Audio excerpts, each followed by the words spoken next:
ವಿಷಯ ಆಗ ಮತ್ತು ಈಗ ಒಂದು ಮಡಕೆಯ ಕಥೆ ಶಿಕ್ಷಕರ ಸ್ಕ್ರಿಪ್ಟ್. ನಮಸ್ಕಾರ ನನ್ನ ಪುಟ್ಟ ಸ್ನೇಹಿತರೆ, ಬನ್ನಿ ನಾವು ಹಿಂದಿನ ಕಾಲಕ್ಕೆ ಪ್ರಯಾಣಿಸೋಣ ಮತ್ತು ಆಗ ಮತ್ತು ಈಗ ಬಗ್ಗೆ ಕಲಿಯೋಣ. ಬಹಳ ಹಿಂದಿನ ದಿನಗಳಲ್ಲಿ ಹೇಗಿತ್ತು ಮತ್ತು ಇಂದು ನಮ್ಮ ದೈನಂದಿನ ಜೀವನದಲ್ಲಿ ಹೇಗಿದೆ ಎಂದು ನೋಡೋಣ. ಬನ್ನಿ ಒಂದು ಮಡಕೆಯ ಕಥೆಯನ್ನು ಕೇಳೋಣ. ಆಗ ಹಿಂದಿನ ದಿನಗಳಲ್ಲಿ, ಬಹಳ ಹಿಂದಿನ ದಿನಗಳಲ್ಲಿ ನಮ್ಮ ಅಜ್ಜ ಅಜ್ಜಿ ಕಾಲದ ಮನೆಯಲ್ಲಿ ಎಲ್ಲವೂ ತುಂಬ ವಿಭಿನ್ನವಾಗಿತ್ತು. ಯಾರಿಗಾದರೂ ಆಹಾರ ಪದಾರ್ಥಗಳನ್ನು ತಯಾರಿಸಲು ಅಥವಾ ನೀರನ್ನು ಸಂಗ್ರಹಿಸಲು ಪಾತ್ರೆ ಬೇಕಿದ್ದರೆ ನಮ್ಮಲ್ಲಿರುವಂತೆ ಹೊಳೆಯುವ ಸ್ಟೀಲ್ ಪಾತ್ರೆಗಳು ಇರಲಿಲ್ಲ. ಅವರು ಮಣ್ಣಿನಿಂದ ಮಾಡಿದ ವಿಶೇಷ ಮಡಕೆಗಳನ್ನು ಬಳಸುತ್ತಿದ್ದರು. ಕುಂಬಾರ ಎಂಬ ಬಹಳ ಜಾಣ ವ್ಯಕ್ತಿ ಆ ಮಡಕೆಗಳನ್ನು ಮಾಡುತ್ತಿದ್ದನು. ಅವನು ಮೆತ್ತಗಿನ ಮಣ್ಣನ್ನು ತೆಗೆದುಕೊಂಡು ಅದನ್ನು ಒಂದು ದೊಡ್ಡ ಚಕ್ರದ ಮೇಲೆ ಇಟ್ಟು ಚಕ್ರವನ್ನು ದುಂಡಗೆ ಗರಗರ ಗರಗರ ಎಂದು ತಿರುಗಿಸುತ್ತಿದ್ದನು. ಅದು ಒಂದು ಜಾದೂವಿನಂತೆ ಇತ್ತು.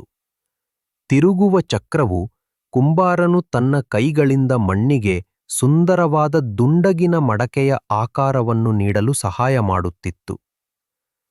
ಈ ಮಣ್ಣಿನ ಮಡಕೆಗಳು ನೀರನ್ನು ತಂಪಾಗಿಡುತ್ತಿದ್ದವು ಮತ್ತು ಆಹಾರವನ್ನು ಬಹಳ ರುಚಿಕರವಾಗಿ ಮಾಡುತ್ತಿದ್ದವು.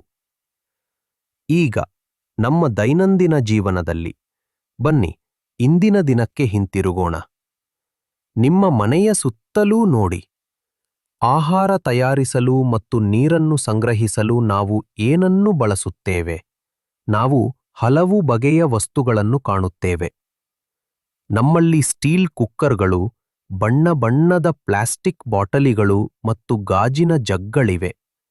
ನಾವು ಹಲವು ವಿವಿಧ ವಸ್ತುಗಳಿಂದ ಮಾಡಿದ ಪಾತ್ರೆಗಳನ್ನು ಬಳಸುತ್ತೇವೆ. ಆಗಿನಿಂದ ಈಗಿನವರೆಗಿನ ಬದಲಾವಣೆಗಳು. ನೀವು ಬದಲಾವಣೆಗಳನ್ನು ಕಾಣುತ್ತೀರಾ? ಆಗ ಸುಂದರವಾದ ಮಣ್ಣಿನ ಮಡಕೆಗಳನ್ನು ಮಾಡಲು ಚಕ್ರವನ್ನು ಬಳಸಲಾಗುತ್ತಿತ್ತು. ಎಲ್ಲರಿಗೂ ಈ ಮಡಕೆಗಳನ್ನು ಮಾಡಿಕೊಡುವುದೇ ಕುಂಬಾರನ ದೈನಂದಿನ ಜೀವನವಾಗಿತ್ತು. ಈಗ ನಮ್ಮಲ್ಲಿ ಅನೇಕ ಬಗೆಯ ಪಾತ್ರೆಗಳಿವೆ. ನಮ್ಮ ಮನೆಗಳಲ್ಲಿ ನಾವು ಹೆಚ್ಚು ಮಣ್ಣಿನ ಮಡಕೆಗಳನ್ನು ನೋಡುವುದಿಲ್ಲ. ಈ ಬದಲಾವಣೆಗಳು ಮಡಕೆಗಳನ್ನು ಮಾಡುತ್ತಿದ್ದ ಕುಂಬಾರನ ದೈನಂದಿನ ಜೀವನವನ್ನು ಬದಲಾಯಿಸಿದೆ. ನಾವು ಮಣ್ಣಿನ ಮಡಕೆಗಳನ್ನು ಕಡಿಮೆ ಬಳಸುವುದರಿಂದ ಕುಂಬಾರನಿಗೆ ಅಷ್ಟು ಕೆಲಸ ಇಲ್ಲದಂತಾಗಿದೆ. ಮಡಕೆಯ ಕಥೆ ಮತ್ತು ಆಗಿನಿಂದ ಇಂದಿನವರೆಗಿನ ಅದ್ಭುತ ಬದಲಾವಣೆಗಳನ್ನು ನೋಡುವುದು ಸ್ವಾರಸ್ಯಕರವಲ್ಲವೇ?